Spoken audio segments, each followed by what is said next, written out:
the 18th of February 1516, for a.m. A single candle burns in the royal birth chamber at Greenwich Palace, and the smoke coils into the shape of a broken sword. Catherine of Aragon, 30 years old and hemorrhaging, clutches the sheets while midwives whisper that the child is alive but the mother is dying. Outside, Henry VIII paces, already composing the letter that will announce the arrival of a prince.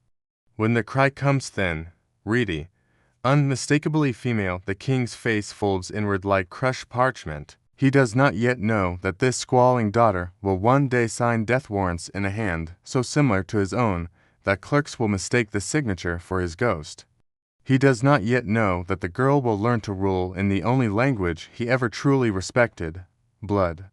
But the candle gutters, the sword dissolves, and the infant Mary opens her eyes on a world that has already decided she is a disappointment.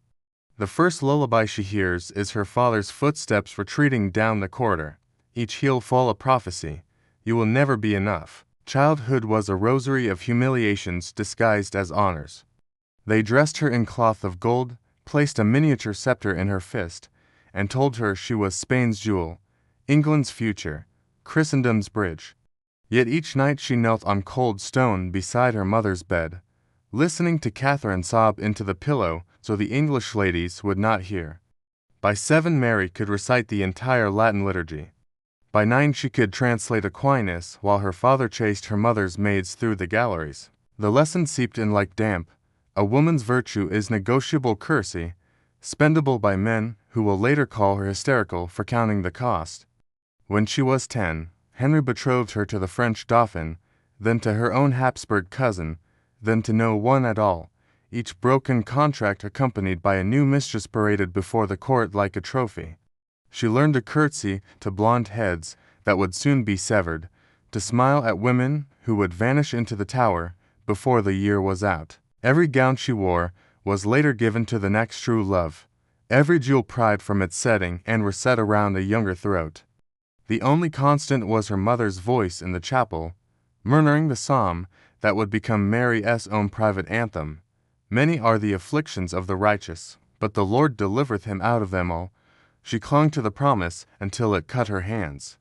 Adolescence arrived with the stink of ink and sweat as Henry's great matter lumbered toward catastrophe. At 17 Mary was declared a bastard, stripped of her title, forced to serve as lady-in-waiting to the infant half-sister who had supplanted her.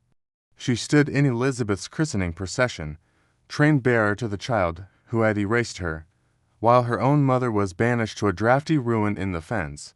Letters between mother and daughter were intercepted, read aloud, laughed over. Catherine's final message written in charcoal because the king had confiscated her ink begged Mary to obey God rather than man. Mary pressed the smudged paper to her chest until the words transferred to her skin like a brand. When Catherine died in January 1536, Mary was forbidden to mourn. She wore scarlet to court the next day, and Henry applauded her obedience.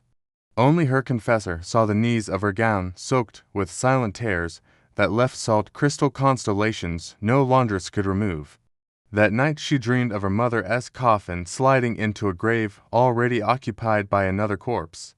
When she woke, she understood that England intended the same fate for her. The years that followed were a slow crucifixion. She swallowed the oath acknowledging her father as supreme head of the church, felt the words scrape her throat like fish bones, and vomited blood for 3 days.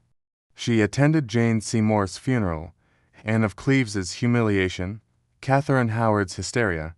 Each wife taught her a new chapter in the taxonomy of female failure. By the time Edward was born, Mary had perfected the art of vanishing inside her own skin.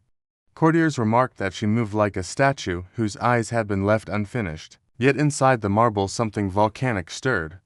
She hoarded forbidden mass vessels in candle boxes, bribed priests to slip into her chambers at midnight, collected relics smuggled from Spanish ships, a thorn from the true crown, a scrap of parchment stained with Thomas More's last letter. Each fragment was a promise that the world she had lost would one day rise again, bloody but unbowed. When Edward's Protestant tutors taught him to call his eldest sister that Spanish papist, Mary bowed and murmured forgiveness, but her fingers tightened on the rosary until the ivory beads cracked. The sound was swallowed by tapestry-hung corridors, yet somewhere in the city a dog began to howl, and London's Protestants turned in their sleep. The moment Edward died, the volcano erupted. From her estates in East Anglia, Mary raised the standard of the 5 wounds of Christ, and half of England rode behind her. Weary of boy-kings and imported reformations, she marched on London with the same stubborn faith that had once made her kneel for hours on freezing stone until the priests begged her to rise. Northumberland's coup collapsed like a stage set, and Lady Jane Grey 16, trembling, clutching a prayer book, was left alone in the Tower while the city gates swung open for the daughter of Catherine of Aragon.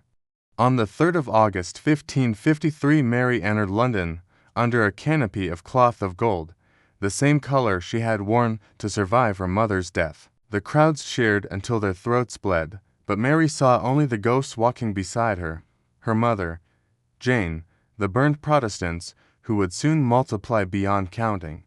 She wore the crown and felt it bite, a circlet of thorns pressing the promise deeper into her skull. Many are the afflictions. What followed was a rain of fire that consumed the country and, finally, the Queen herself. The marriage to Philip of Spain, the loss of Calais, the phantom pregnancies, the smoke that settled over Smithfield like a second London fog, all of it began as an attempt to rescue the world of her childhood. The world where her mother had been queen and God had sat on his throne unchallenged. Instead, she birthed a legend that would cling to her name like the smell of burning flesh. Bloody Mary. She signed each death warrant with the same steady hand that had once practiced Latin conjugations for her mother's approval, and after the first dozen she stopped counting. The priests told her the souls of heretics would thank her in paradise.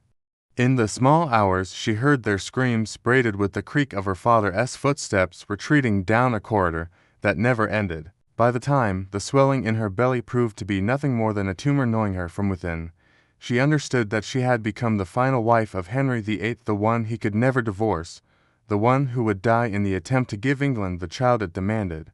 On the 17th of November 1558 she lay in St. James's Palace, eyes fixed on the canopy above her bed, watching the candle shadows twist into the shape of a broken sword. She whispered her mother's name, but the only reply was the distant clang of bells announcing the accession of her sister, the woman who would erase her as thoroughly as she had once erased Elizabeth. As the last breath rattled out, Mary felt the tumor burst, and for one moment the pain vanished, replaced by the scent of Spanish oranges that had not grown in England since her childhood. The fragrance lingered for the space of a heartbeat, then drifted away, taking with it every prayer, every scream, every promise. Somewhere in the city a dog began to howl, and London turned over in its sleep, already dreaming of a virgin queen. The candle in the birth chamber, guttering 500 miles and 42 years away, finally went out. The smoke rose, shaping a single word that no one alive could read. Remember. Tell me, if you had been born beneath that flickering candle, would you have chosen mercy, or would you have chosen fire? Leave your answer where the ghosts can find it. They still walk the corridors, counting the cost of every crown,